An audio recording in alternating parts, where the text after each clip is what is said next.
নির্বাচন ঘিরে সারা দেশের মতো রাজধানীতে জমজমাট ভোটের প্রচার। অপপ্রচারে নেমে এবার যেন স্বরাষ্ট্রমন্ত্রী হতে পারেন তার জন্য দোয়া চেয়েছেন ঢাকা ৮ এনসিপি প্রার্থী নাসিরউদ্দিন পাটোয়ারি।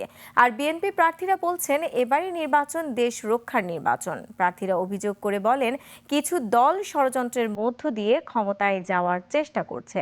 অনুপ পিয়ালের রিপোর্ট।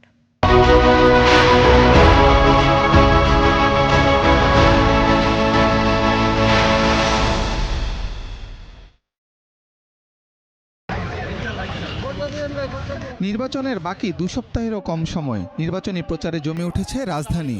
সমস্যা সমাধানের আশ্বাস রয়েছে প্রতিটি প্রার্থীর। বিএনপির প্রার্থীরা বলেন স্বাধীন দেশকে এবার ভোটের মাধ্যমে রক্ষা করতে হবে। নির্বাচন নিয়ে দেশ বিদেশে ষড়যন্ত্রের অভিযোগও করেন তারা। আমরা একটা অবাধ সুষ্ঠু নির্বাচন এই সময় একটি দল এই ধরনের মিথ্যাচার অপপ্রচার করে বা মানুষকে বিভ্রান্ত করে একটি অস্থিতিশীল পরিবেশ তৈরি করার চেষ্টা করছে। এটা এখন জাতির সামনে স্পষ্ট যে এই দুইটা দল, এটা হলো মুদ্রার এই পিঠ আর ওই পিঠ, একটা পাকিস্তানমুখী আর একটা ভারতমুখী। কর্নেল অলি আহমেদ উনি নিজেও এটা সম্পূর্ণ অস্বীকার করেছেন এবং বলেছেন যেটা অসত্য তথ্য।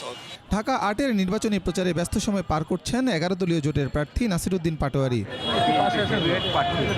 তিনি ভোট চাওয়ার পাশাপাশি দোয়া চেয়েছেন যেন নির্বাচিত হয়ে স্বরাষ্ট্র মন্ত্রণালয়ের দায়িত্ব পান। আপনারা সবাই দোয়া করবেন আমি যাতে সংসদে গিয়ে স্বরাষ্ট্রমন্ত্রী হতে পারি এবং মাদকের পুরো বাংলাদেশ থেকে মাদক উচ্ছেদ করতে পারি। আশ্বাস দিয়ে বলেন দায়িত্ব পেলে সন্ত্রাসমুক্ত দেশ গড়বেন। সন্ত্রাসী আছে তাদের প্রত্যেকটার হাত পা গুঁড়া করে আইনের মধ্যে নিয়ে জেলে আটকায় রাখতে পারি। অনুপ পিয়াল, ২১ টেলিভিশন, ঢাকা।